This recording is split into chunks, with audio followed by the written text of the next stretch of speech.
Hello, world. Welcome to Africa Let's Talk. My name is Collins Kofi Okon. You can call me Mr. Beyond. Of course, tonight, or this morning, I should say, in partnership with the Progressive Individual Resources and supported by the Minnesota Department of Health, as well as great support from the Restoration for All and other partnered community organizations. We bring you this conversation that we have entitled From Stigma to Support African Voices on Substance Use or Abuse. My name is Collins Kofi Okon. You can call me Mr. Beyond. And of course, today we are diving into what I call a bold but honest dialogue that seems to break, or that actually seeks to break the silence, the challenge, as well as the stigma, and shed light on the realities of substance use in our African communities.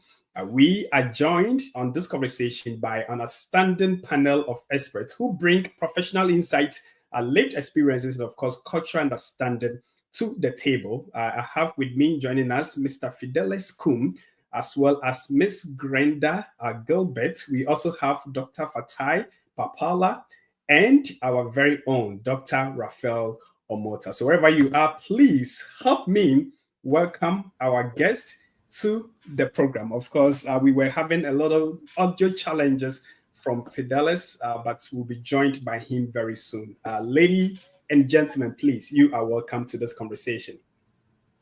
Thank you. Thank you. Thank you and good morning. Absolutely. Of course, if you have also joined, like I said, this is Africa Let's Talk. We're having this great conversation. It's a community conversation that is brought to us by the Progressive Individual Resources. And also, like I said, we are also supported by the Minnesota Department of Health. I would like to actually begin with you, and any of you can actually do this for us. When we say substance use, how does it look like in the African immigrant communities, and how is it typically discussed? Or probably not discussed. We want to have a picture of what this looks like in the African community. Do we really use substances? How much is this going on? It's like, what is the story out there, please? Any of you can please take it up. And if you start, you can start. If I didn't mention your name correctly, mention your name and give me your title or just a brief intro about yourself. Thank you. Ladies first, maybe. Okay.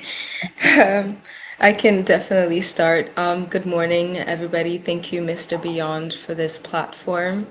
My name is Grenda Gilbert. I work as a mental health therapist as well as an addiction counselor. I currently work with Progressive Individual Resources.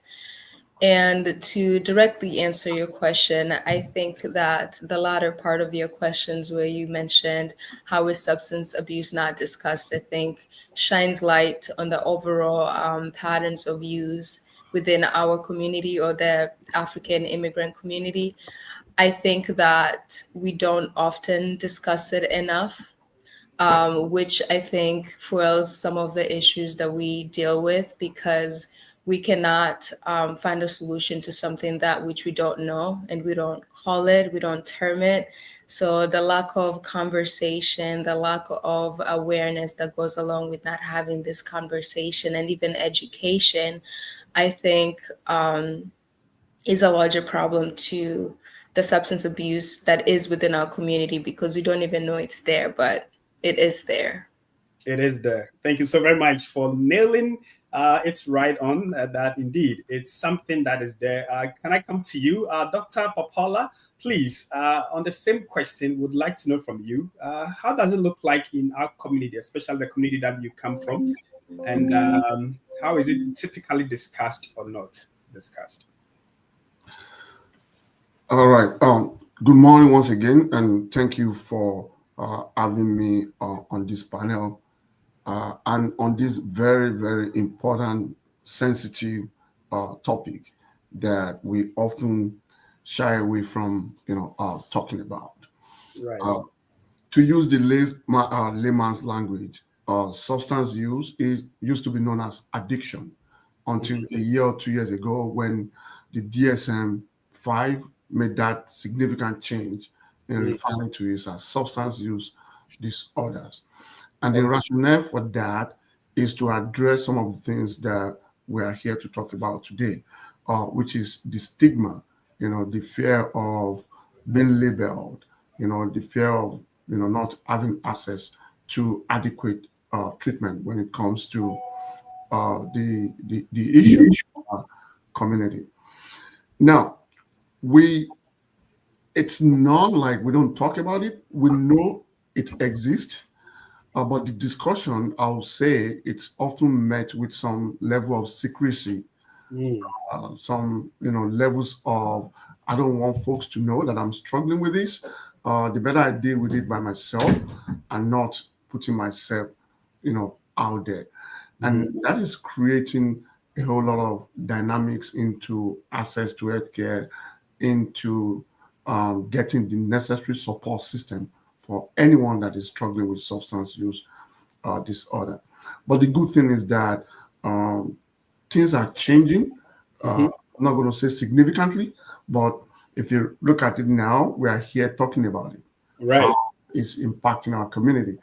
And in addition to that, we are also having individuals from the immigrant community who are venturing into the field of addiction professionals, who are joining that field to provide services, culturally specific services for people from outside the United States.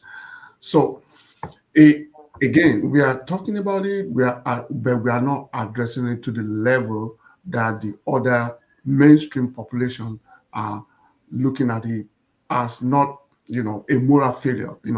In our culture, if we talk about substance use, it's a moral failure. Individuals are blamed for their use, but it is the other way around in the mainstream culture, which is looked at as disease. But I strongly believe that we will get there, having this kind of enlightenment, the opportunity to talk to, our community. We will get there. So thank you.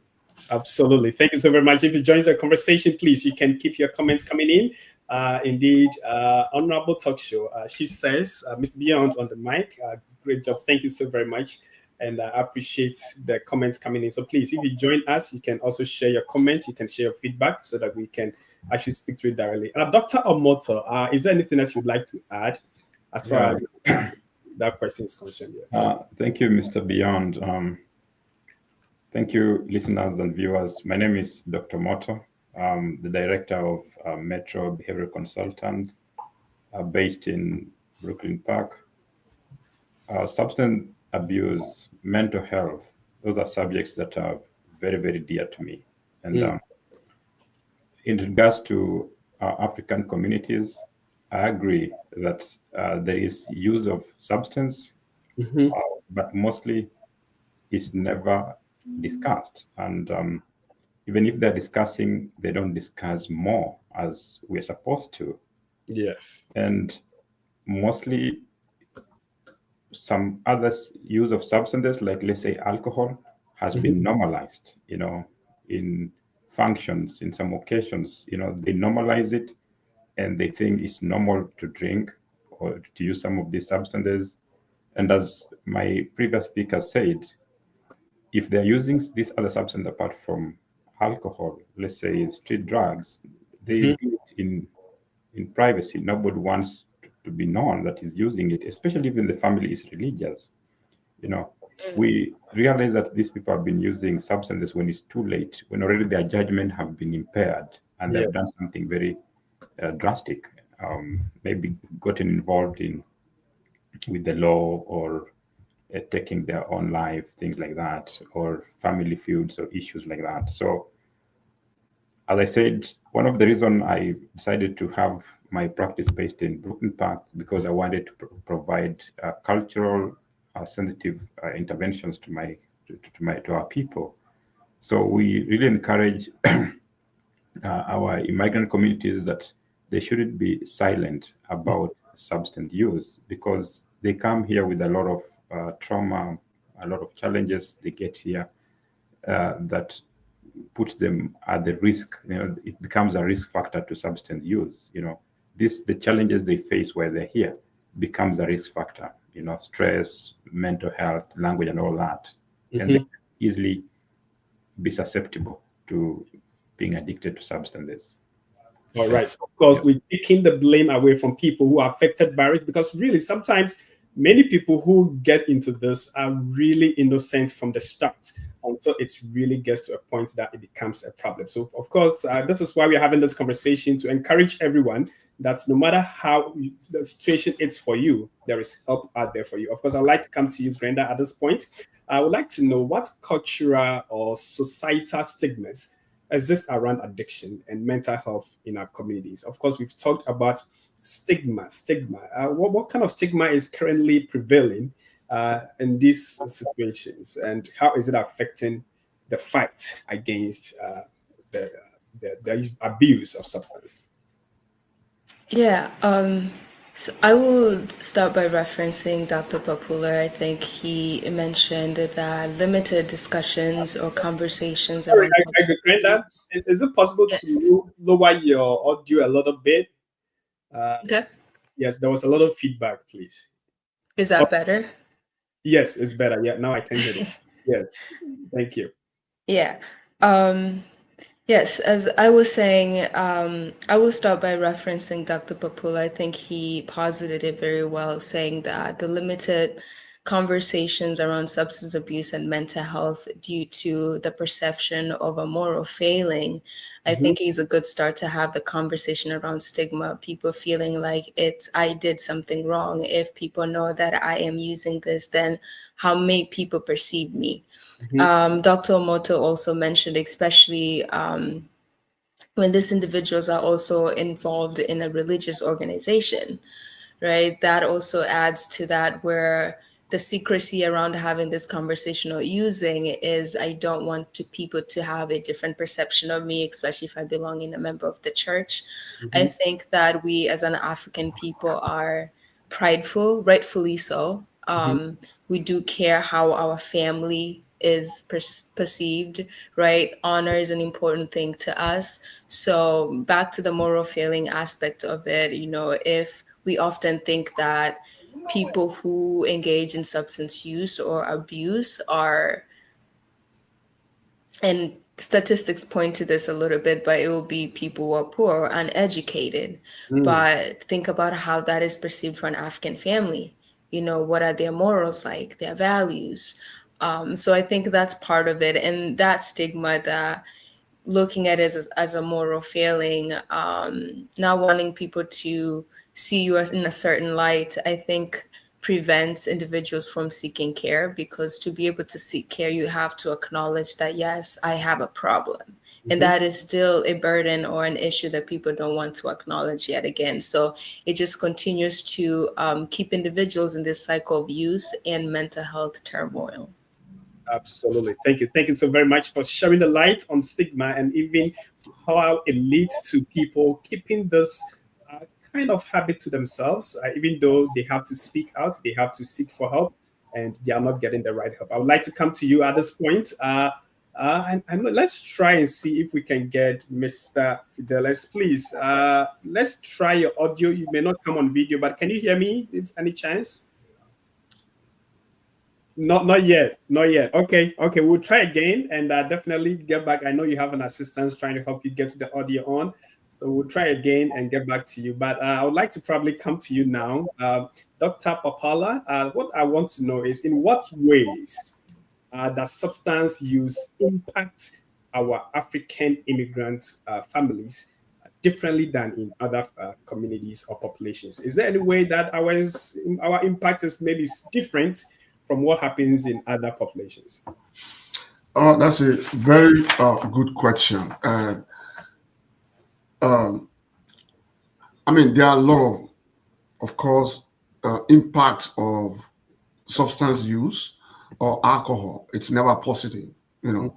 It's always end in, it's always in three cycles: prison term, death, or sometimes deportation. But I'm going to narrow it down to how it's impacting our own community. One, let's start with the current wave of deportations.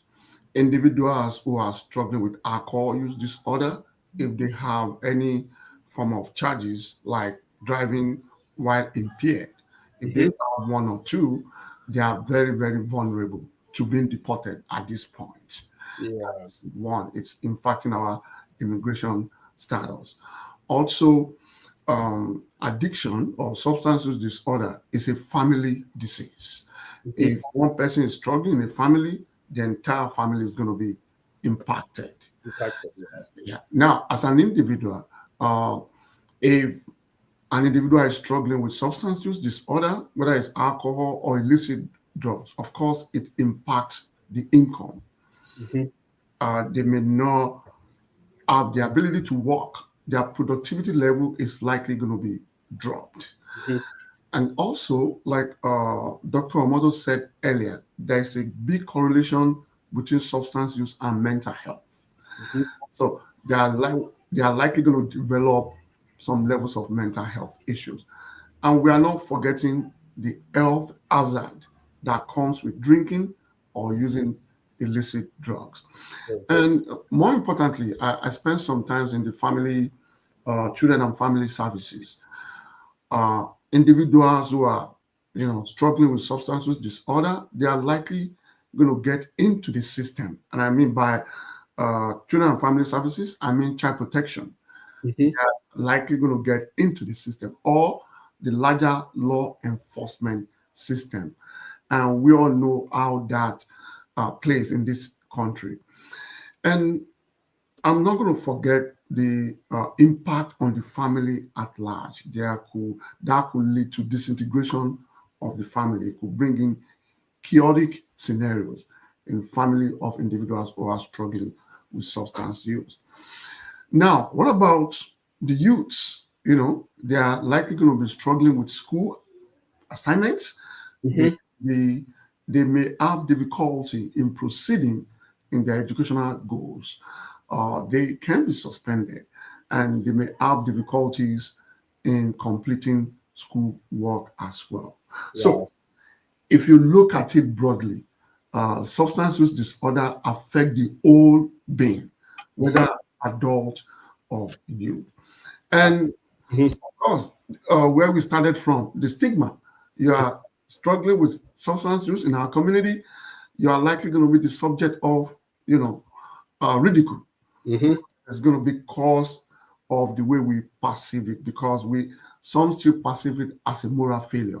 That individual can be seen as someone that is not responsible, that is a failure.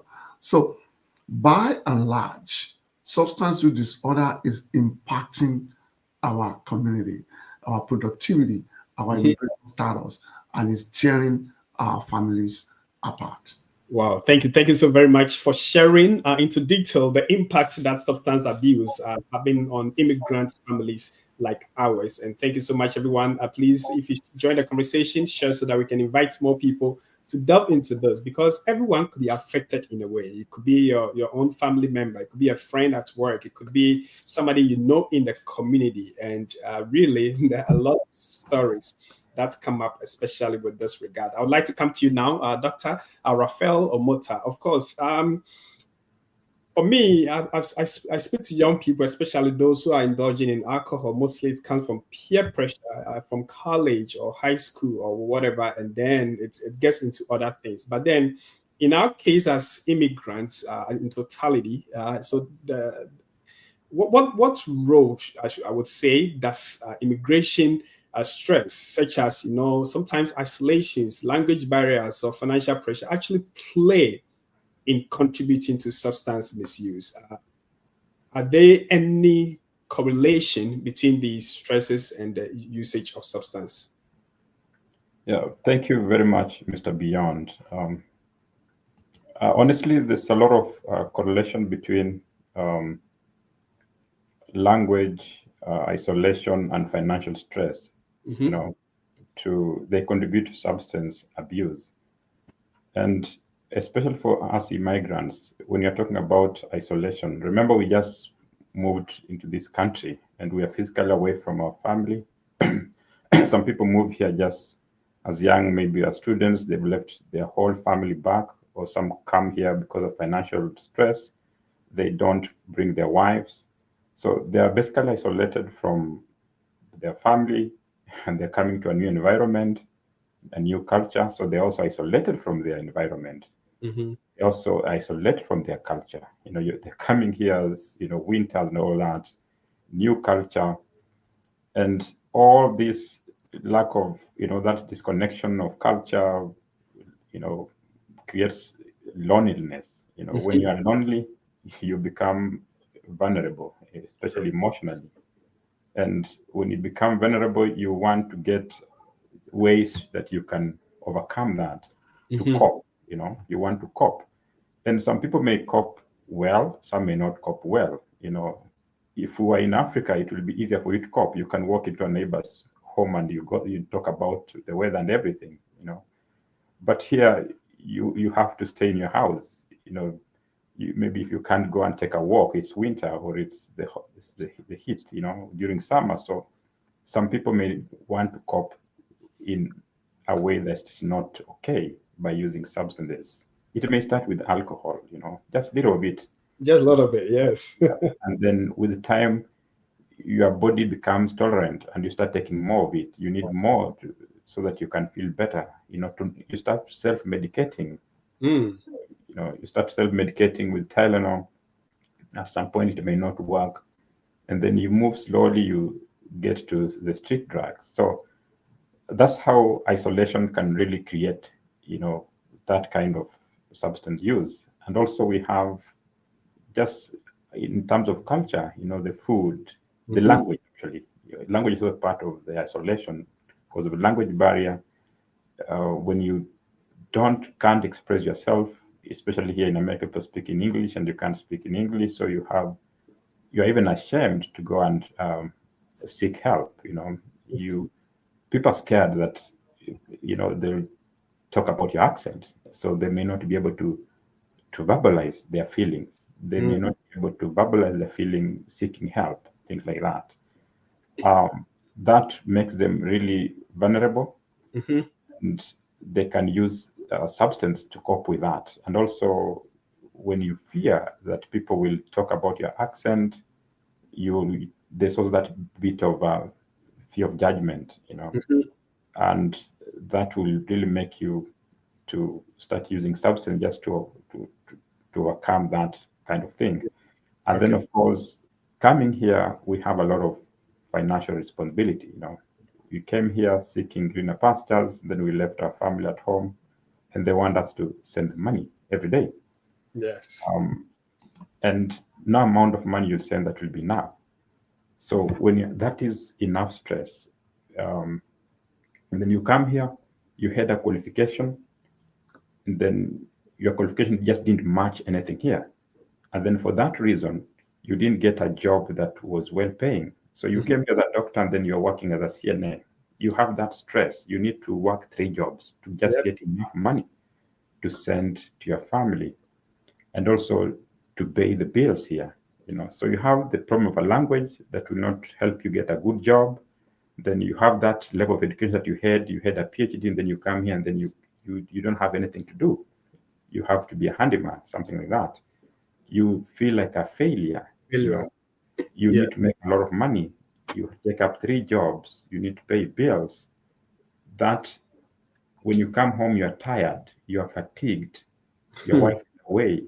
Your family is away. You are in an unfamiliar culture, in an unfamiliar environment. The weather, the people around you. You are the Yeah. only black in some school or in some workplace. Mm-hmm. And there's this pressure from, you don't know financial management. You haven't understood the system. So you have a lot of financial stress. Right. It changes how you look at things and you want to numb your feelings and you start using substances. Absolutely. Yeah.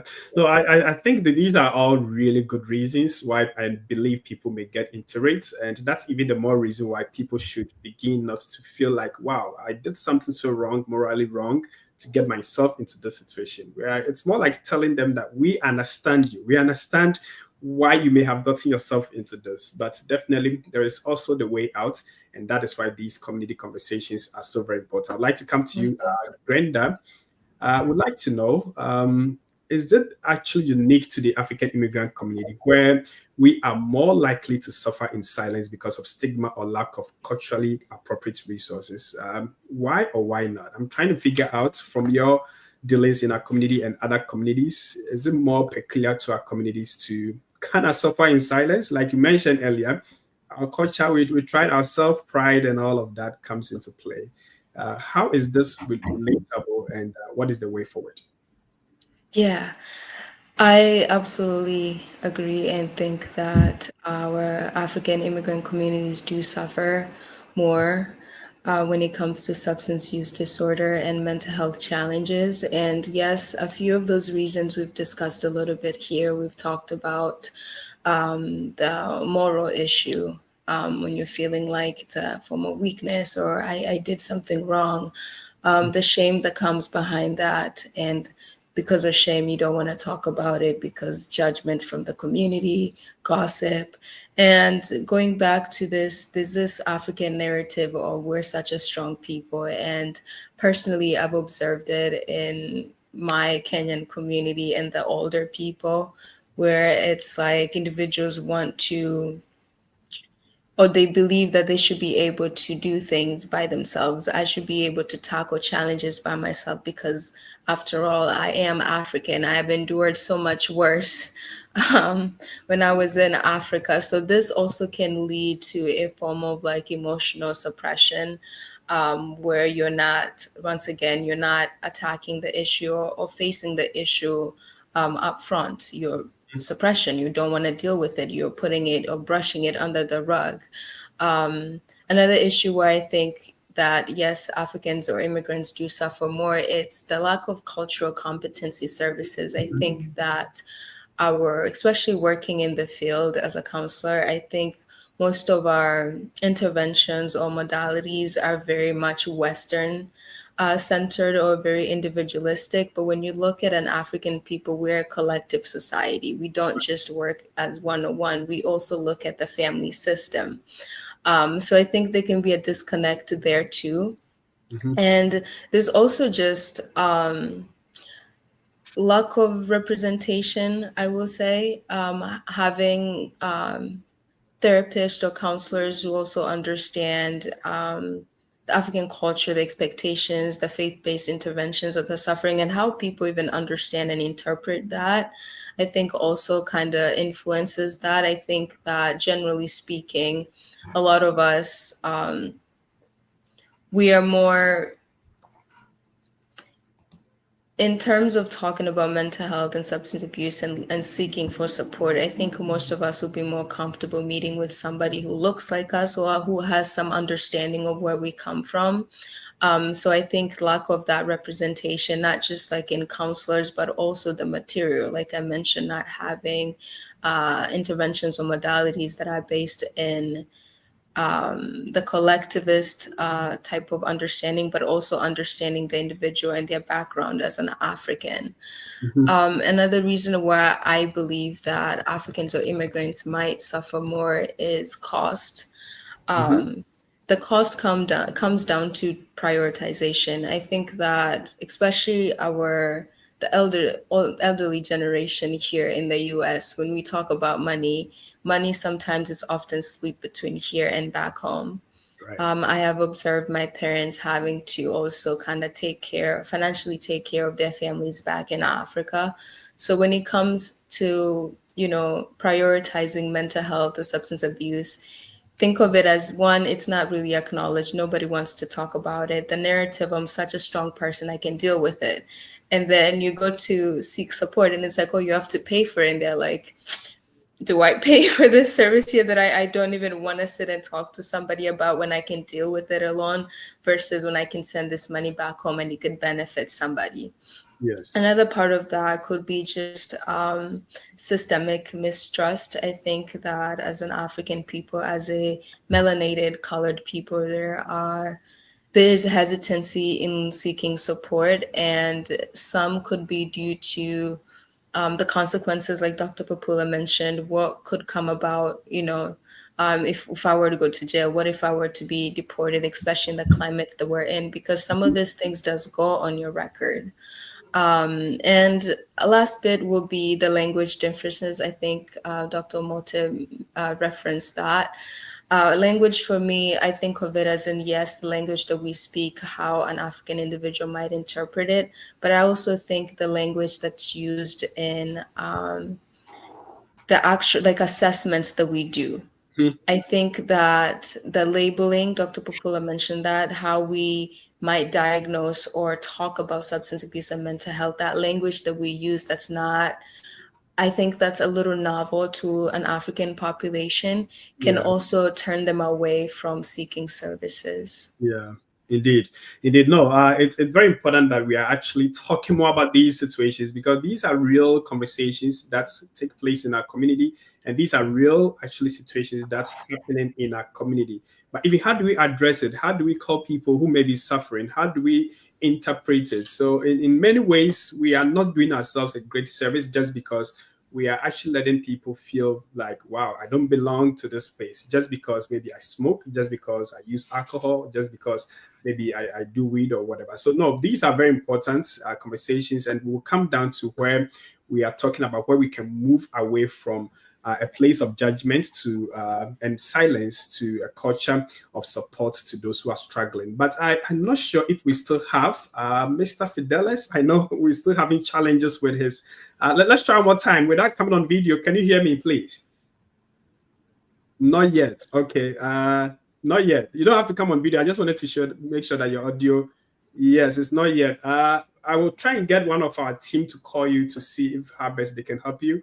But otherwise, one of the questions that I wanted to ask him was, what are some of the signs of substance misuse that families and community members should look out for? I'm saying this, and becomes very important because back in the day, for example, if you went to take alcohol, especially in Ghana, on other parts of Africa, the strong aroma and scent, everybody right away would know that you've taken alcohol. I think things are changing now. They're able to spray after the alcohol. So, but we want to see, even if people are trying to hide away from their families and communities, for purposes of trying to help people. Any of you can please take the answer, but I think I'll come to you, Dr. Omota, and then after that, I will come to you, Dr. Popala. We're trying to figure out what are some of the, and briefly, signs of substance misuse that families and communities should look out for. Did you mention me? Yes. Okay. Thank you, Mr. Beyond. I agree. Like, back in Africa, people who use substances, they can, like, if they're using weed, you can smell that. Right. Or alcohol. It still applies here as well. Even here, when you walk out there on the streets, true, you can get the smell of weed from who smoke. Even as much as you try to use a scent, some perfume, it rarely goes away. True. But generally, somebody that is using substance, you realize that their productivity declines. And productivity could be both at school, it could be at work, and even family responsibilities. You find that if he can't be a parent again, and it's gradual. It's not something that it just happens once, He may not be attending family meetings or school meetings, or is coming to work late, or if he's there, he's not productive. They also have some financial difficulties, maintaining substance abuse, that behavior is very expensive. Yes. As Dr. Papuna said, substance abuse is a family disease. When you have your family member who is substance, my friend, you are sick as well. True. You have a problem as well. So, because they're going to sell everything they lay their hands on, they will carry your TV. They're paid, they're unproductive. If they're unproductive at work, they're going to lose their job. Then when they lose their job, they still have to fuel this addiction.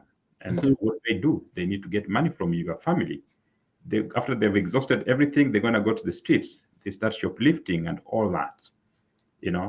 At times, their change of behavior, their behaviors change. If you ask them what's the problem, most of them, they will not tell you. They'll say, it's okay, I'm fine. Yes.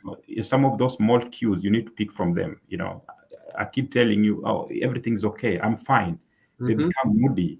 They are oversleeping, or the wee nights of, at times they wake up at 2, or 3, because at times if they missed a dose of their substance, they have insomnia. So you find them staying awake, all night at times. Or if they have used some substances, they oversleep, So you can pick from that. And if they're using even, they may start even developing some sexually transmitted infection, some diseases, because when they're using needles, or, when they are drunk, they get involved with people they don't know their health status. Some of them even develop hepatitis C. They are sharing needles, HIV and all that. So, of course, that is later stages. But there are these other subtle signs that you can tell. Some of them even they become more susceptible to causing accidents. All of a sudden they are crashing their cars. True. All of a sudden they are over speeding. All of a sudden they're getting involved with with authority. Things like that. So Okay. I'm sure members also want to add. That's all I can say. Thank you. I think, you've really said very insightful reasons why, and again, how we can be able to detect if somebody is using substances. No, thank you for actually doing that, and I really appreciate that. So then communities and families can be of the lookouts, because we need to help people, but then you can't help somebody that you don't even know they have the problem in the first place. Dr. Popal, I would like to come to you now. Or actually, yes, I'd like to come to you now about how we can move from a place of judgment and silence to a culture of compassion and support for those struggling. Some people, I think we're in a community where it's like, oh, it's not my problem, it's not my fault, it's the other person. But we are trying to help ourselves as community. So how do we move away from a place of judgment and silence? That's a very good question. I'm going to say thank you to Dr. Omoto for spending much time and giving specifics on what to look out for when someone is struggling with substance use disorder. Thank you for doing that. That will help our audience to know, or to point individuals or support individuals who are struggling with substance use disorder. Now, to come to your question, one thing that stands out is unconditional love. And I'm a follower of Carl Rogers. So, the theory he proposed is that we should support anyone struggling with substance use disorder or mental health by offering them unconditional love and positive regard and respect. Wow. That will take out the labeling, that will take out that discrimination, and that is also likely to see that individual, make that individual come out and speak to us, because they will have the feelings that, well, if I speak out, I'm not going to be judged. I'll get the support that is needed. So it is very, very important. Keep in mind, in our culture, if someone is, I've said this earlier, if someone is struggling with substance use disorder, we often isolate them. We don't want to be associated with them. We don't want to hang out with them. We don't want to spend time with them. But that has to shift. We have to connect with them. We have to listen to them. We have to provide them with resources. That is one. Now, awareness and education is very, very important. Yes. We have to be very proactive in how we go to the community to talk, to discuss, because the level of awareness about mental health and substance use disorder, especially substance use disorder, it is very low in our community. We still have that lens view, the cultural lens view, which is actually, pushing people away from seeking the needed services. Yes. That's one thing we should do. We should also let people know that their help out there. And we also have individuals who look like them, who are willing, who are trained to provide culturally compatible treatment. And of course, we can, shy away from the confidentiality. If we are working with anyone that is from, our region, we should let them know that there's a law that guarantees their confidentiality, that their business will not be out there. So Yeah. those are the few key things that I think is very, very important that we should be looking at if we have to address substance use disorder in our community. Thank you.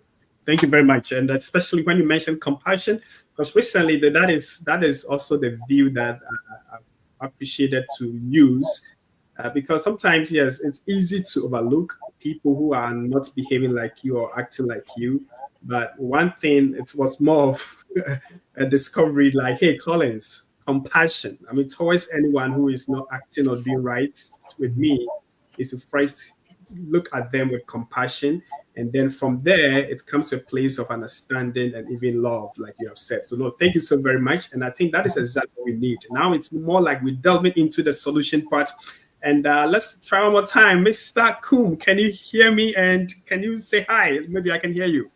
Oh my goodness, because I wish I can read lips so that we can just have you. Yeah, I'm so sorry. I'm so sorry. I will figure out a way, but no, thank you for being patient with us and also staying on to listen in. At this point, we're looking more into recovery. We're looking more into solutions. And one of the things that we'd like to find out is yeah, what culturally sensitive approaches have worked, or is it okay? Maybe that one. Yes, I think Dr. Omoto, if you can take that one for us. Are there any special approaches that seem to work, especially when engaging the African communities in prevention and recovery? Thank you, Beyond. Yeah, there's some cultural sensitive approaches that can be used, and there's some, like Grenda mentioned, when you're providing interventions that are culturally sensitive, getting people who speak that language is critical. And maybe we should be looking at that in terms of getting some cultural liaison or cultural navigators, somebody in the community, community leaders who understand the language. And I think it's Grenda who mentioned that some of the terms we use for assessment puts people off. Yeah. And when we get somebody in the community who can be there as a cultural navigator that we can speak to, and that happens like where I practice, we get those navigators who help, with the interventions, who understand the culture, they understand the language, and they understand, the context of words you are using. They know which word you can use to change, the trajectory of a client. Yes. Well, you may use an English word that may not mean much to a client, but when you use some cultural sensitive words in their language, it's easier for them to go along with your plan of care and treatment. So I think that is important. And secondly, we can involve faith leaders. Africans trust and believe in faith leaders, Yes. pastors, priests. I'm Catholic, and what a priest tells me is final. Right. Look to and Muslim, what an imam says is final. So if we can, and they're trusted people, they're people of God. So if we involve them, it can be very important, and it's been working. So we should go to churches and mosques, allow leaders talk about, allow faith leaders to talk about addiction, about mental illness, ask their faithful to speak out. Silence does not mean strength. When you speak out, when you talk about your problem, you're actually starting to heal. True. True. Being quiet and dying in silence there's no strength in that. So if that is coming from a priest or an imam or a pastor, Africans gonna listen. True. They're gonna listen, and then also, most of us learn from, when we were growing up, storytelling,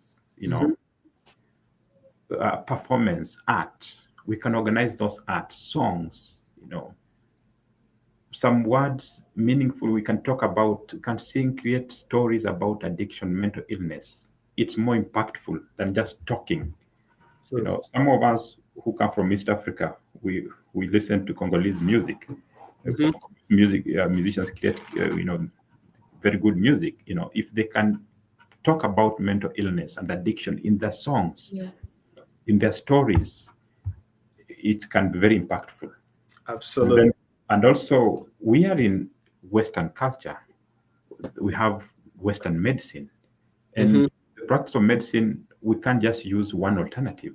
We can integrate both the Western medicine and our African traditional healing. Those two Yeah. can be very impactful. In as much as we are saying, culture sensitive, traditional African healing, and all that, we also need to integrate with Western medicine, because it works too as well, just like African traditional healing works. So we need to integrate these two. Absolutely. So those are more ways we can use. Thank you so very much. And these are indeed culturally sensitive. These are very appropriate for our community. And I'm happy that we are going back to our roots to solving the problems that can. We are actually behind time, but we're probably going to consolidate some of the questions and maybe skip a few of them. But because you've already talked about how faith leaders can help, I had this question originally for you, but I believe Glenda should be able to help us with that. If you can also talk about how the youth or young adults and peer groups, what role can we actually play, or can they play in educating and supporting others about substance use? We were trying to figure out, especially in your work area and all of these group of people, what role can they play? Because sometimes they can make the situation worse, especially when they are teasing the other, or maybe when they are using very negative approach to dealing with them. Can we educate these group of people on how they can help their friends, their family members? That's a really good question. And I will start by saying something that I have tried to do with the youth in my church. I've organized them together to come and just to initiate that space of non-judgment, of listening, where we can talk about the struggles. I think it's really, really important to normalize having these conversations, just to name it what it is and say, this is what we're struggling with, and to understand that, like, when it comes to mental health and substance abuse, none of us are immune to it. Mm-hmm. It might not be happening to you, but it could be a family member or somebody, a distant family member. And it might not be now, but later in the future, because the truth is, life has its ups and downs. And when we start to, one, normalize the conversations around mental health and substance abuse, two, understand that it's not a moral failing, that there's different reasons that lead people down the path of substance abuse and thus mental health issues, we kind of foster that space of compassion, understanding. So what I try to talk with the youth that I meet with is, when you see somebody struggling, be a friend. Mm-hmm. Think about what you would want somebody else to do for you in that space. And especially since it's in a church setting, I try to lead from a space of love. Talk with somebody with love. Don't judge, because again, you don't know when this could happen to you. And I think, especially for the youth, starting to have these conversations, it's so important, because they're still so malleable at this age. They're willing to change. They're adaptable. Not to say that the older people are not, but if we're being very real, there's a saying, the African proverb, that says it's hard to teach an old dog new tricks. So for the youth, it's so important, because youth are very an energized group of people. They are at a stage where they can also advocating for themselves is a huge thing. They're willing to speak out and be heard. So in doing so, I feel like it can also spill into the family system, where, like, we talk about intergenerational trauma. There's certain things that younger people are willing to discuss and talk about even within the family that the older people might not. So it's just allowing that space for the youth, normalizing it for them, equipping them with the right tools and even like the language that they can use so they can not only support their fellow youth, but also even take it into the family and start to have those conversations. Absolutely. No, thank you. Thank you so very much. And again, I think the youth and the young people have a lot of role to play. And like you said, they are pretty adaptable and they are able to speak up, which is actually one of the most important factors when it comes to people who are suffering in silence. Now, these people are ready to speak up. So let's utilize what we can of them to them as well recovery from from these substance abuse conversations or situations. We'll be coming to the end of the conversation because of the want of time, but please, just for each of you, we would like to hear your concluding remarks, and also if you can share any resources or education or community outreach that you believe needs to continue to help reduce the substance use in our community, but that's still any other information that you want to share with us. I would like to begin with you, Dr. Papala, please. Also, please, you're on mute, yes. Thank you, Mr. Beyond, if I may call you that. Also, thanks, Mr. Dr. Omoto, sorry. You've really shared very important points. And Glenda as well. Thank you. It's been wonderful to be part of this gathering. We should not forget that culturally and linguistically diverse population have high rate of addictive disorders. That is proven. And one thing that is annoying is that we have low rate of seeking help. Wow. And even when we do, we have little chances of completing that treatment. So that means us as professionals, we have work to do. Why are our people not seeking treatment? We know there's stigma, we know there's language barrier, we know all those indices and the dynamics involved, and also the immigration status. So with that knowledge, I think we should be engaging our people more. We should let them know that there are help. Gone are the days, I talked to Dr. Oni very well when he first started. There weren't a lot of counselors who are from Africa or even mental practitioners who are from that region. But that dynamics have changed. We have not only professionals, we have business owners who have started their own entities that can provide culturally relevant and culturally specific substance use treatment for individuals who are struggling with substances. More importantly, we have to educate them. We know where they are. Dr. Moto talked about religious leaders. We are very religious people. We should partner with our religious leaders. Somali did well. They partner with their mosque spiritual leaders, and that is working right now. So us from East and West as well, we should endeavor to partner with our spiritual leaders, educate our youth who are very, very vulnerable because of so many drugs going around in our community. I believe strongly that we can win the battle. We can help our people. We can provide needed services for them. Thank you. Absolutely. No, thank you so very much for your contribution. I would like to come to you, Grenda, if you can also share your concluding remarks, and also if there are any resources, education, outreach programs that you believe could help people who may be dealing with substance abuses, and of course, education for the entire community as well. Yeah. My closing remarks will be to anybody listening that there is definitely hope. I think that the field in general, we're moving into this idea of client-centeredness, where we're wanting to look at the individual as a whole. That also includes their culture, because we cannot separate that. And more practitioners are realizing the importance of that. So even with difficulty having these conversations, I think even having these types of platform where we're normalizing conversations, having more of this conversation is helpful.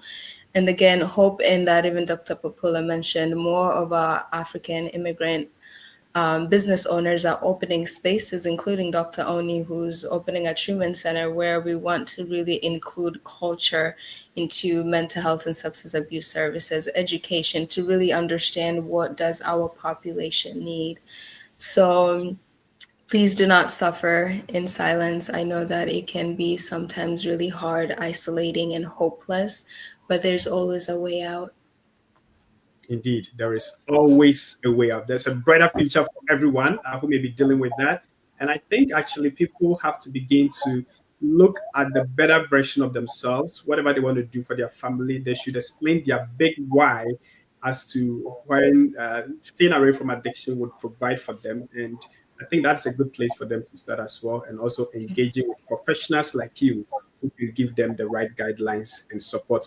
Dr. Omoto, please, if you can also conclude for us, and we will come to the end of the conversation after that. Thank you very much, Beyond.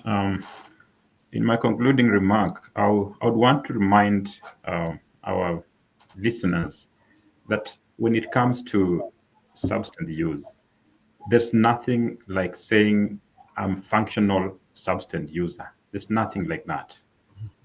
When you're using substances, it impairs your judgment. It changes the wiring of your brains. So in as much as you wake up and go to work, there's some way that eventually it's going to catch up with you. Mm-hmm. So it starts with that one trial and it keeps on. The brain has a way it works. Once you start using, it develops tolerance and you'll need more. Before you realize you're going to collide with an overdose or, with legal system and all that. And secondly, just to reiterate what Dr. Popona said, that some Africans don't want to come and see an African provider because they're scared that we're going to talk about their case in the community. Honestly, that will never happen. It can never happen because we are guided by HIPAA privacy laws. If we talk about your case to anybody, it's illegal. We're going to lose our license. We're going to pay a lot of money and we're going to end up in prison, most likely. So rest assured that when you come to see us, we've walked that road. We know, we understand your case. We're going to provide care that you deserve. We understand your pain because we've been there before. Yes. We understand your culture, and whatever you tell us is private and it remains with us to death. So don't fear and come over if you have any concern. And not speaking about your problem is not strength. Don't think that when you share your problem, then it's a weakness. It's not. Actually, that's the first step to healing. Yes. And in regards to resources, if we have Metro Behavioral Consultant where we provide mental illness interventions, substance use, and for people who have no place to rest, we can also offer housing. Like, you can have temporarily stay there, and we can organize how that can be paid. Okay.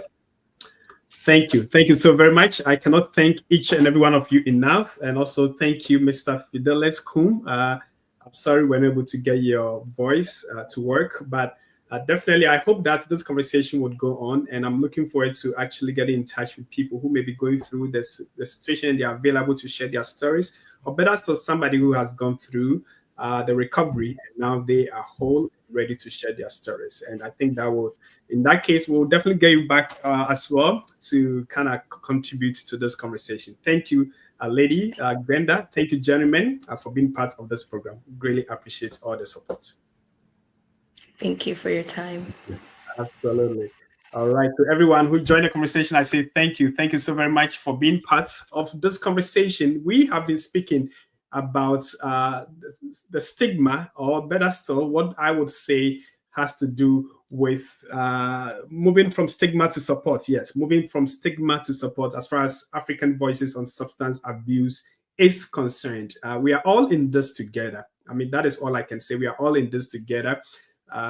Let's challenge ourselves to help ourselves as community, and let's be of a great support to anyone who may be having problems dealing with substance abuse. They can really get through this, but with your help, having compassion for them and having a place of love for these people can do a whole lot for them to their recovery. My name again is Collins Kofi Upon. This conversation was made possible by the Progressive Individual Resources with support from the Minnesota Department of Health, as well as Restoration for All. My name, once again, Collins Kofi Upon. Please share the video. And of course, next time we meet again to talk more on African Let's Talk. Have a great day. Enjoy the rest of the week. Great week ahead for everyone.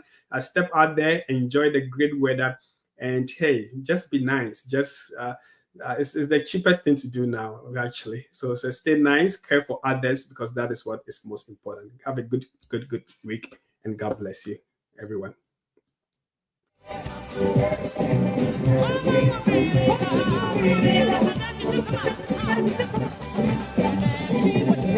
People